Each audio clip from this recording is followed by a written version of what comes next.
China famosa por sua economia sempre em crescimento acima da média, mas nesse ano sua economia está ameaçada por uma forte crise imobiliária, e mesmo sendo a segunda maior economia do mundo, enfrenta uma crise habitacional que paralisou alguns projetos de construção. Essa é a queda mais longa desde que a China criou o mercado imobiliário privado no final dos anos 1990.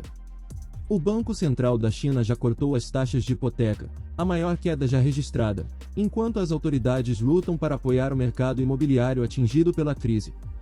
O setor imobiliário da China representa 1/3 de sua produção econômica. Mas a economia da China vem desacelerando. No último trimestre cresceu apenas 0,4% em relação ao ano anterior. O tamanho da economia da China significa que a ruptura em um mercado crucial, como o imobiliário, pode afetar todo o sistema financeiro global. Mas por que os chineses pararam de pagar suas hipotecas? Porque a crise imobiliária da China é importante e preocupa o mundo. Fique até o fim desse vídeo para entender esse negócio da China.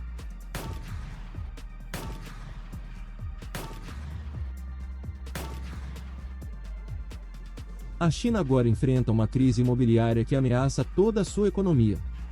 Neste verão, centenas de milhares de chineses enviaram mensagens iradas a desenvolvedores, bancos e governos locais que repercutiram nos salões do poder de Pequim. Se você pode parar a construção, eu posso parar de pagar minha hipoteca, diz uma carta, enviada em nome de 7.200 famílias que compraram títulos no mesmo empreendimento imobiliário em Chongqing. Os boicotes de hipotecas estão representando um novo desafio para o governo em um país onde a dissidência generalizada é incomum e outros problemas econômicos são grandes. A resposta longa está ligada a problemas profundos no setor imobiliário da China, que vem se formando há décadas e revelados nos últimos 2 anos. O boom imobiliário da China tem sido um grande impulsionador do crescimento econômico do país. O setor é responsável por cerca de 1/4 do PIB. Estamos no meio de uma crise em câmera lenta, disse Logan Rai, sócio de um grupo que lidera a pesquisa de mercados da empresa na China, Algrid.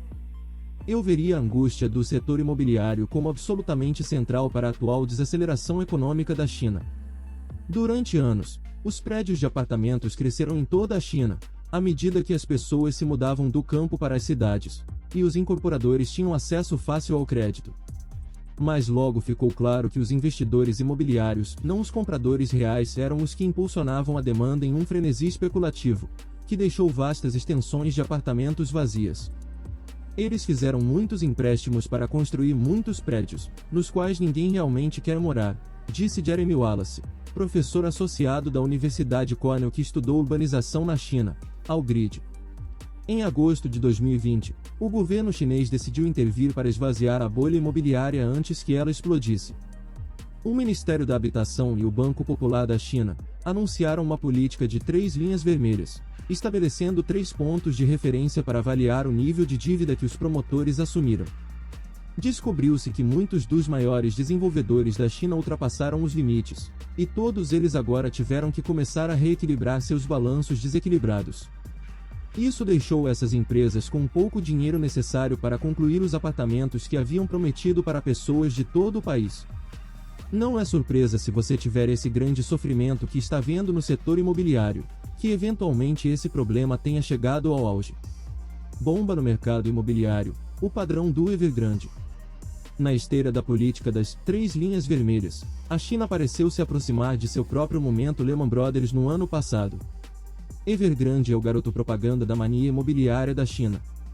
Mesmo antes da política das 3 linhas vermelhas, Evergrande estava enfrentando pressão à medida que o crescimento econômico da China desacelerou, esfriando a demanda pelas propriedades muitas vezes luxuosas da empresa. Como não podia mais emprestar tão facilmente sob as novas regras do governo, a Evergrande teve que começar a vender rapidamente partes de seu império de negócios diversificado. A queda de Evergrande imediatamente desencadeou preocupações de que todo o setor imobiliário da China entraria em colapso. Mas, em vez disso, os problemas de Evergrande e a resposta da China fizeram parte dessa crise em câmera lenta. O governo decidiu intervir e trabalhou com Evergrande para desenvolver um plano para restaurar a solvência da empresa. Acho que eles estavam tentando fazer algo que era muito difícil: esvaziar algo em seu setor imobiliário que parecia muito borbulhante. Para fazer isso em 2020, 2021, parecia razoável que talvez eles conseguissem, mas com a Covid-19, realmente tornou as coisas muito mais difíceis. O que vem depois? E o governo não está deixando os desenvolvedores inteiramente na mão. A Bloomberg informou na semana passada que o Banco Central fornecerá quase 30 bilhões de dólares em empréstimos especiais para desenvolvedores para ajudá-los a concluir os projetos atrasados. Dada a quantidade de receita que o setor está perdendo atualmente, os 30 bilhões de dólares não parecem grandes o suficiente para ajudar os desenvolvedores de forma significativa. Enquanto isso, mesmo que o governo consiga fazer com que os desenvolvedores entreguem a maioria dos apartamentos aos boicotadores, a angústia mais ampla no setor imobiliário ainda ameaça o país. As vendas das 100 maiores incorporadoras imobiliárias da China caíram pela metade nos primeiros 6 meses do ano, de acordo com o New York Times. Os preços das casas também estão caindo, e mais desenvolvedores ainda devem entrar em default este ano. Onde essa espiral descendente deixará a China? É provável que se atenha a um caminho de controle do setor imobiliário em grande medida, mesmo que continue a ter um custo econômico. Preços de casas na China caem pelo 11º mês, à medida que a crise hipotecária se aprofunda. O mercado de casas novas da China, de 2,4 trilhões de dólares, está mostrando poucos sinais de recuperação, aumentando os problemas de uma economia que mal se expandiu no último trimestre. Dentro de 4 semanas no mês passado, mais de 320 projetos em cerca de 100 cidades estavam enfrentando boicotes de pagamento, forçando as autoridades a encurralar bancos e desenvolvedores para neutralizar a agitação. O movimento online diminuiu depois que o governo censurou sites de mídia social. No início deste mês, mais de uma dúzia de incorporadoras em uma província central da China buscaram ajuda de seu governo local para restaurar as vendas de imóveis diante dos protestos de compradores insatisfeitos.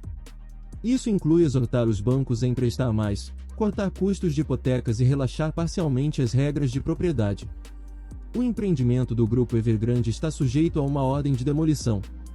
À medida que os países ocidentais estão à beira de uma recessão potencialmente ruinosa no próximo ano, a China também está enfrentando uma queda graças ao colapso total da confiança entre as pessoas comuns no mercado imobiliário outrora dinâmico, a devastação contínua do draconiano Zero de Pequim. Estratégia Covid e uma onda de calor extrema está afetando o fornecimento de energia e alimentos. O alarme está se espalhando na China de que tempos difíceis estão no horizonte, com o presidente executivo da Huawei, Ren Zhengfei, causando sensação nesta semana quando alertou que o frio da desaceleração econômica seria sentido por todos na próxima década. Agora, os desenvolvedores estão falindo depois de serem privados do crédito fácil, os preços estão caindo, os proprietários estão se recusando a pagar hipotecas de casas inacabadas e a queda nas propriedades vendidas e a construção está paralisando os governos locais, que dependem da venda de terras para obter renda. Não é apenas a China que enfrenta incertezas. A pior crise de custo de vida em quase 50 anos está lentamente engolindo as nações ocidentais e isso parece levar à redução da demanda por produtos fabricados na China, já que as famílias precisam se concentrar em itens essenciais, como alimentos e combustível. A queda na demanda externa é o próximo sapato a cair para a China, em um estado perigoso. O setor privado está sendo golpeado pela Omicron, o setor externo golpeado pela fraqueza global e o setor público fazendo o que pode para compensar a folga, mas enfrenta várias inibições na política fiscal. É uma combinação muito tóxica para a China. Uma recessão chinesa está absolutamente prevista para o próximo ano. De volta à crise financeira global de 2008 a 2009, a China foi em socorro da economia mundial com um estímulo de 4 trilhões de yuans. Em vez disso, a China enfrenta décadas perdidas ao estilo japonês, enquanto tenta absorver os bilhões de dólares de empréstimos imobiliários inexistentes. No curto prazo, a economia da China está sendo prejudicada, mas a China também enfrenta ventos contrários de longo prazo muito significativos devido ao declínio demográfico e envelhecimento, estatismo crescente e suas relações externas cada vez mais difíceis. E à medida que a China atinge seu ponto sem retorno em sua crise habitacional, a própria economia mundial também está na encruzilhada. As pessoas precisam se preparar para um mundo muito mais incerto, mas também precisamos esperar muito mais de nossos políticos e formuladores de políticas, porque a necessidade de políticas sábias está aumentando cada vez mais. Bom, esse foi o vídeo de hoje. Compartilhe, deixe seu like. E até o próximo vídeo. Obrigado. Vocês são o máximo.